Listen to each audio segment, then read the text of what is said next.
Hello नमस्कार दोस्तों, मैं राजेंद्र आप सभी लोगों का स्वागत करता हूं अपने यूट्यूब चैनल राजेंद्र क्लासेज में।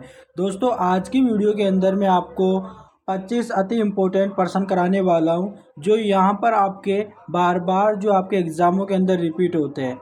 यहां पर पिछले सालों के अंदर जो आपके एग्ज़ामों के अंदर जो क्वेश्चन आपके यहां पर पूछे गए हैं, उन्हीं को मैं आपके सामने यहाँ पर बता रहा हूँ। और ये क्वेश्चन ऐसे क्वेश्चन है और मोस्ट इम्पोर्टेंट क्वेश्चन है जो यहाँ पर आपके जो रिपीटेड क्वेश्चन होते हैं, जो बार बार यहाँ पर आपके एग्जामों में रिपीट ही हो जाते हैं।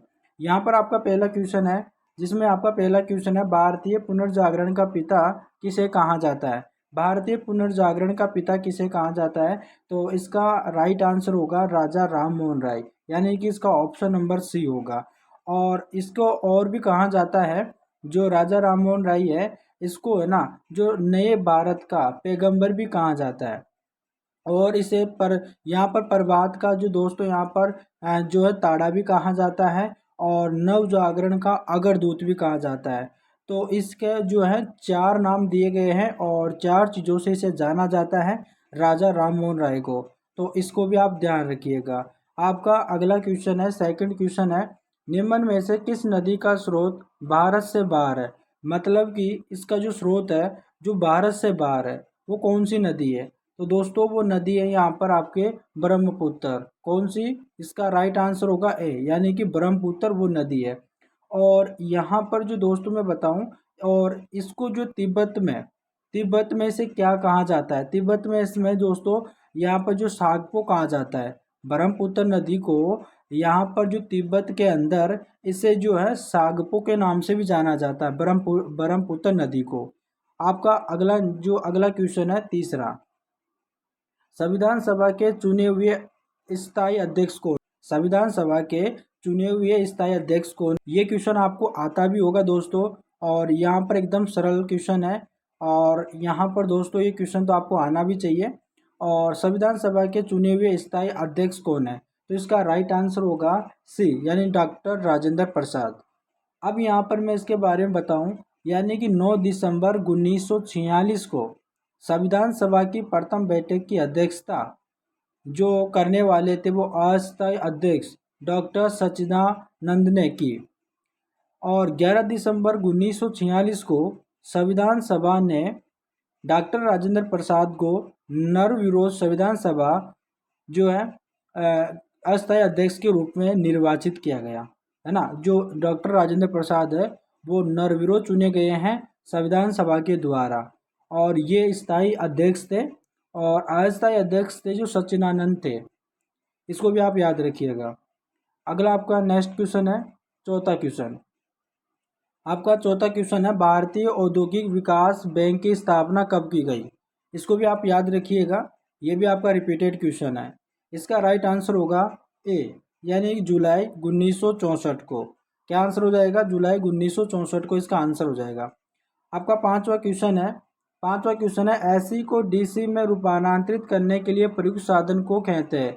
यानी कि जो एसी करंट को डीसी करंट में बदलने वाली डिवाइस को क्या कहते हैं, उसको हम कहते हैं डिस्टकारी, है ना। इसको हम जो है रेक्टिफायर के नाम से भी जानते हैं। अगर कई बार आपको रेक्टिफायर के नाम मिल जाए तो आपको घबराना नहीं है। डिस्टकारी और रेक्टिफायर दोनों एक ही होते हैं, नाम अलग अलग होता है इनका, है ना। तो आपको इसको याद रखिएगा।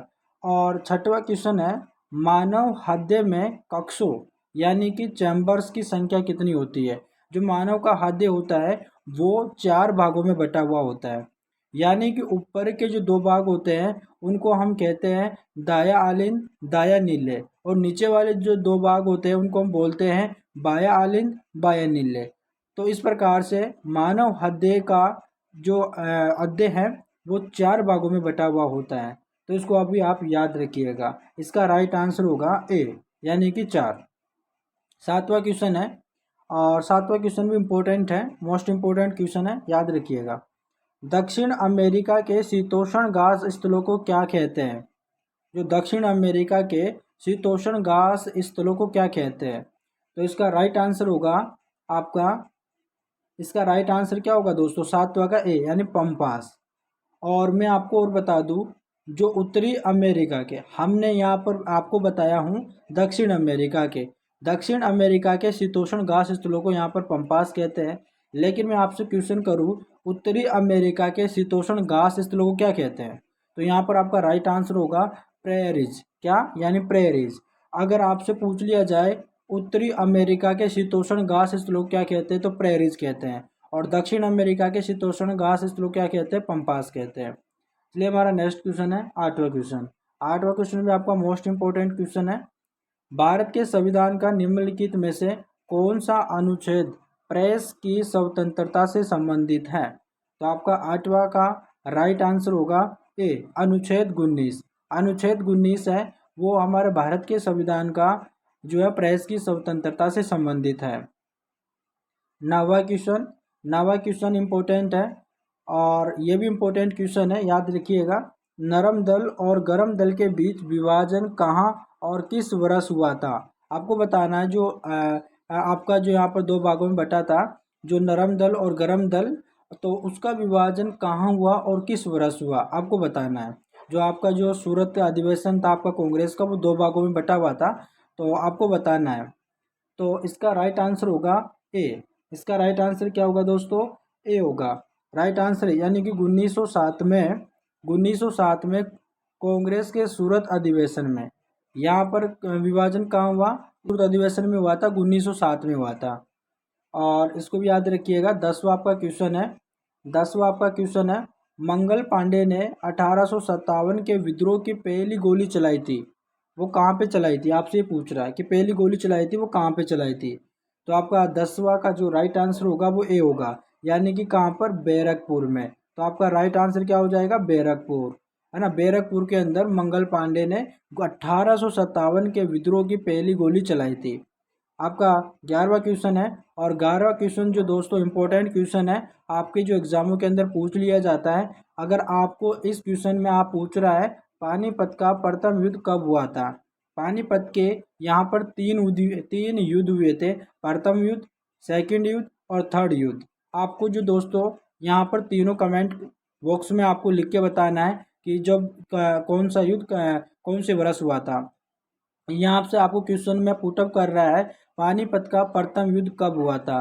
तो पानीपत का जो प्रथम युद्ध हुआ था वो 1500, यहाँ पर 1500 दोस्तों 1526 को हुआ था।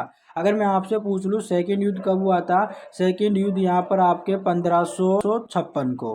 कब हुआ था? 1556 को हुआ था सेकंड युद्ध। अगर आपसे थर्ड युद्ध के बारे में पूछ लूँ, और तो थर्ड युद्ध हुआ था आपके 1761 को।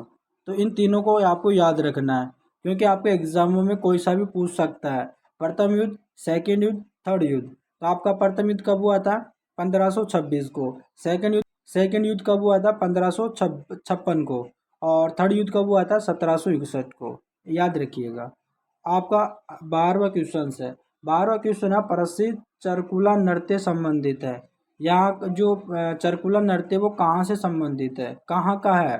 जो चरकुला जो नृत्य वो कहाँ का है? 12वां का जो राइट आंसर होगा ब्रजभूमि से। किसका? यानी ब्रजभूमि से। चलिए दोस्तों हमारा नेक्स्ट क्वेश्चन है, 13वां क्वेश्चन है। और 13वां क्वेश्चन भी इम्पोर्टेंट क्वेश्चन है। एल्यूमिनियम किससे प्राप्त किया जाता है?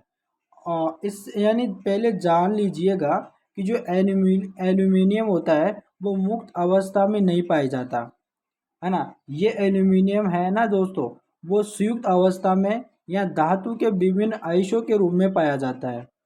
और जो एल्यूमिनियम के जो मुख्य खनिज होते हैं, जैसे कि बॉक्साइट हो गया, करायोलाइड हो गया आदि, है ना, कई होते हैं। तो यहाँ पर आपसे पूछ रहा है एल्यूमिनियम किससे प्राप्त किया जाता है। तो आपको दोस्तों मैंने भी बताया मुख्य खनिज, तो यहाँ पर आपको दिख रहा है कि यहाँ पर दोस्तों आपके बॉक्साइट, यानी कि दोस्तों आपको क्या है? बॉक्साइट। इसका राइट आंसर होगा बॉक्साइट।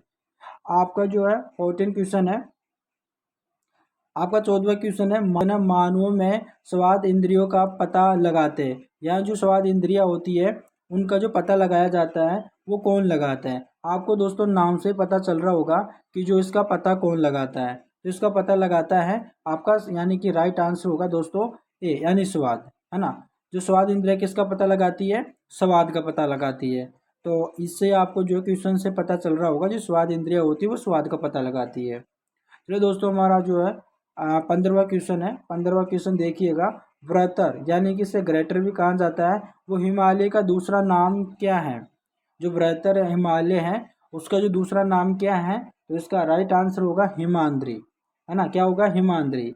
और यहाँ पर दोस्तों जो आपका देखिए जो आपका सह्याद्री है उसको पश्चिमी घाट भी कहते हैं। जो यहाँ पर जो सह्याद्री है ना उसको हम पश्चिमी घाट भी यहाँ पर कहते हैं। जो है नेक्स्ट क्वेश्चन है 16वां, इंद्रधनुष किस कारण से बनता है? इंद्रधनुष किस कारण से बनता है? ये तो आपको पता होगा दोस्तों। यहाँ पर से दोस्तों जब आप यहाँ पर 7th 8th और 9th क्लास के अंदर इनको खूब पढ़ाया जाता है आपके, और इंद्रधनुष के बारे में आपको काफ़ी बताया होगा साइंस के अंदर। तो इंद्रधनुष किस कारण से बनता है?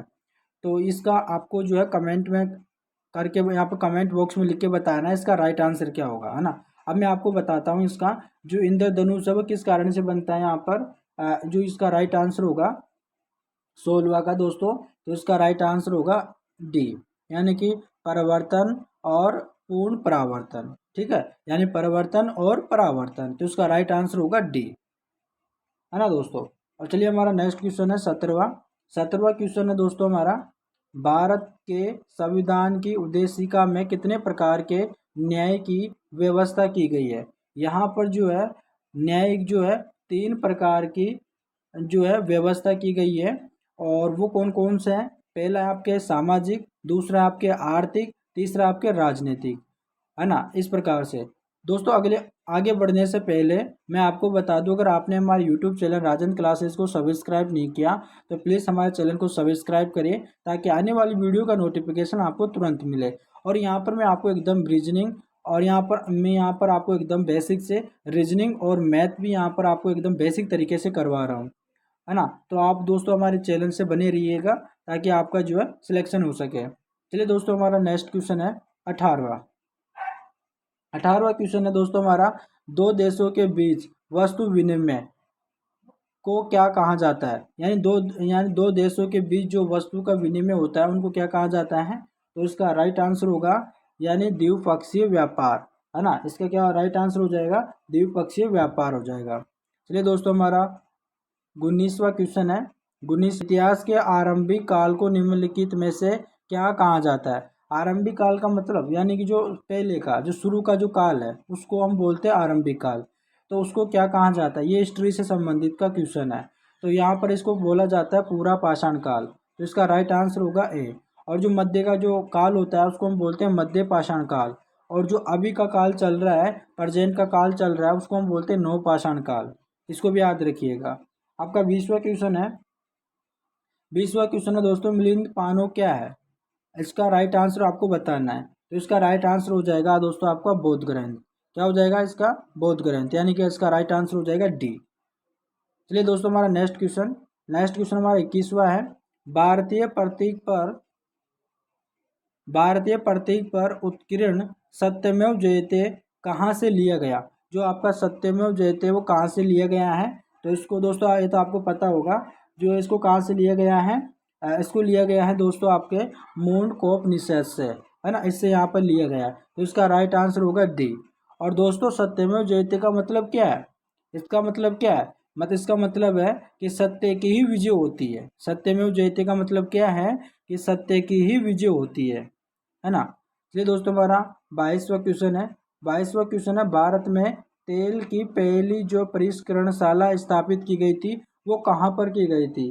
तो इसका जो राइट आंसर होगा वो होगा सी, यानी डिगबोई में। और कब की गई थी इसकी स्थापना? 1901 के अंदर, ये भी याद रखिएगा। 1901 के अंदर इसकी स्थापना की गई थी। 23वां क्वेश्चन है यहाँ पर, भारत के निम्नलिखित तटों में से कौन करसन डेल्टा एवं केप कमोरिन के मध्य स्थित है? यहाँ पर आपका आंसर बताना है। और दोस्तों यहाँ पर इसका जो राइट आंसर होगा वो कोरोमंडल तट होगा, है ना। लेकिन आपको कोरोमंडल तट इसके बारे में आप जान लीजिएगा कि जो भारत का जो पश्चिमी तटीय मैदान होता है वो संकीर्ण होता है। इसके उत्तरी भाग को कोंकण तट बोला जाता है ना। और जो दक्षिण तट होता है ना उसको हम मालाबार तट बोलते हैं। जबकि पूर्वी तटीय मैदान में उत्तरी सरकार तट एवं कोरोमंडल तट जो शामिल होते हैं, ये दोनों शामिल होते हैं इसके अंदर। लेकिन यहाँ पर उत्तरी सरकार तट का जो विस्तार होता है वो गोदावरी डेल्टा से उत्तरी तटीय भाग तक होता है, जबकि जो कोरोमंडल जो तट है उसका जो जो विस्तार होता है वो कन्याकुमारी से कृष्णा डेल्टा तक जो उसका जो विस्तारित होता है ना। ये भी आप याद रखिएगा। और यहाँ पर आपका जो है 24वां क्वेश्चन है, निम्नलिखित में से दिल्ली का पहला प्रभुता संपन्न सुल्तान कौन था? तो इसका राइट आंसर हो जाएगा आपका डी, यानी कि इल्तुतमिश। तो इसका राइट आंसर हो जाएगा डी। ठीक है। और यहाँ पर आपका जो 25वां क्वेश्चन है, लास्ट क्वेश्चन आपका, भारत की निम्न नदियों में से कौन सी डेल्टा नहीं बनाती, है ना, कौन सी नदी जो डेल्टा नहीं बनाती? तो इसका राइट आंसर हो जाएगा बी, यानी ताप्ती। जो ताप्ती नदी है वो यहाँ पर डेल्टा नहीं बनाती। दोस्तों आज की वीडियो के अंदर ये 25 क्वेश्चन थे, अति इम्पोर्टेंट पर्सन थे जो आपके एग्जामों के अंदर बार बार पूछे जा रहे हैं। और आपको जो दोस्तों कुछ भी नहीं करना, आपको ईयरफोन लगा के एक दो बार इस वीडियो को देख लेना है, आपको ऐसे ही याद हो जाएगा। आपको यहाँ पर दोस्तों ऐसी वीडियो पाने के लिए हमारे चैनल को सब्सक्राइब कीजिएगा और सपोर्ट कीजिएगा दोस्तों। और ऐसे मन लगा के पढ़ाई कीजिएगा। और हम मिलते हैं नेक्स्ट वीडियो में, तब तक के लिए धन्यवाद।